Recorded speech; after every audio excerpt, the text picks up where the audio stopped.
Investor harus bertindak seolah ia memiliki kartu gesek yang berlaku seumur hidup dengan jatah gesekan sebanyak 20 kali. Ketidakpastian adalah teman dari pembeli saham jangka panjang. Membutuhkan 20 tahun untuk membangun sebuah reputasi dan 5 menit untuk menghancurkannya. Jika kamu memikirkannya, kamu akan melakukan sesuatu dengan cara yang berbeda. Pertimbangan paling tolol di dunia adalah membeli saham karena harganya meningkat.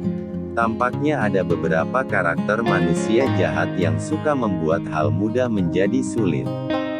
Belilah hanya sesuatu yang kamu sungguh-sungguh suka jika sebuah pasar tutup dalam 10 tahun. Hanya ketika gelombang telah lewat, kamu akan mengetahui siapa yang berenang dengan telanjang. Memperkirakan hujan tidak berguna, membangun perahu akan sangat berguna. Entah kenapa, investor bertindak dengan berpedoman pada harga saham dan bukan nilainya. Lihat fluktuasi pasar sebagai teman bukan musuh, ambil pelajaran dari kebodohan bukan ikut-ikutan berada di dalamnya. Saya tidak pernah mencoba memperoleh banyak uang di bursa saham. Saya berasumsi bahwa bursa itu bisa ditutup keesokan harinya dan tidak dibuka lagi selama 5 tahun. Waktu adalah kawan bagi perusahaan yang luar biasa, musuh bagi perusahaan yang biasa-biasa saja. Berkawanlah dengan orang-orang yang lebih baik darimu. Pilihlah sahabat-sahabat yang memiliki kepribadian lebih baik darimu, maka Anda akan mencoba melakukan hal yang sama. Yang tidak tepat adalah ketika Anda mengerjakan sesuatu yang tidak Anda pahami atau meniru orang lain karena hal itu berjalan baik padanya minggu sebelumnya. Anda benar atau salah bukan karena orang-orang sependapat dengan Anda. Hanya dengan menggabungkan kecerdasan berpikir dengan disiplin emosional, Anda akan mendapatkan perilaku yang rasional. Harga adalah apa yang kamu bayar. Nilai adalah apa yang kamu dapat.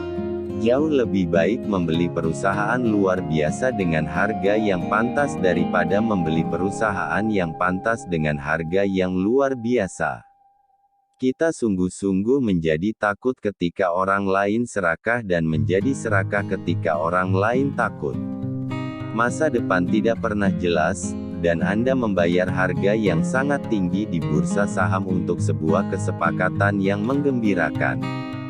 Barangkali ada solusi-solusi lain yang lebih masuk akal daripada solusi saya, namun berhayal dan biasanya diiringi mengisap jempol tidak termasuk di dalamnya. Kemampuan untuk mengatakan tidak adalah keuntungan yang luar biasa bagi seorang investor.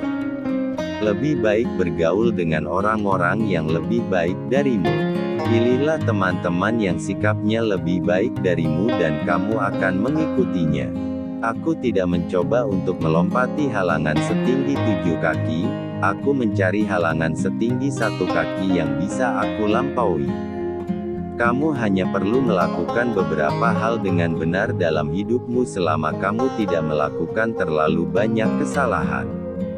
Risiko datang dari ketidaktahuan atas apa yang Anda kerjakan. Saya tidak melompati palang 7 kaki. Saya akan mencari palang 1 kaki yang bisa saya langkahi. Tujuan seseorang mestinya mengerjakan suatu hal dengan benar, cepat, baik dan tuntas. Masalah Anda tidak akan membaik dengan sendirinya.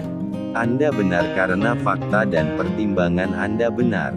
Dan disitulah satu-satunya hal yang membuat Anda benar. Banyak hal yang Anda lakukan ketika kesempatan datang. Kesuksesan dapat dikaitkan dengan ketidakaktifan. Sebagian besar investor tidak dapat menahan godaan untuk terus-menerus membeli dan menjual. Kebanyakan orang tertarik pada saham ketika orang-orang lain tertarik pada saham itu. Resiko adalah bagian dari rencana Tuhan, serupa bagi manusia dan negara. Pada dasarnya, ketika kamu seusiaku, kamu akan sungguh-sungguh mengukur kesuksesan hidup dari seberapa banyak orang yang mencintai kamu. Jika fakta dan pertimbangan Anda benar, Anda tidak perlu mencemaskan pendapat orang lain. Letargi, yang mendekati kemalasan sebaiknya tetap menjadi landaan dalam berinvestasi. Kualitas paling penting bagi seorang investor adalah watak, bukan kecerdasan. Anda memerlukan watak yang tidak menjurus pada pendapat umum atau bertentangan dengan pendapat umum. Sekolah bisnis lebih banyak memberikan tingkah laku yang kompleks dan sulit ketimbang tingkah laku yang sederhana, tapi tingkah laku yang sederhana itulah yang lebih efektif.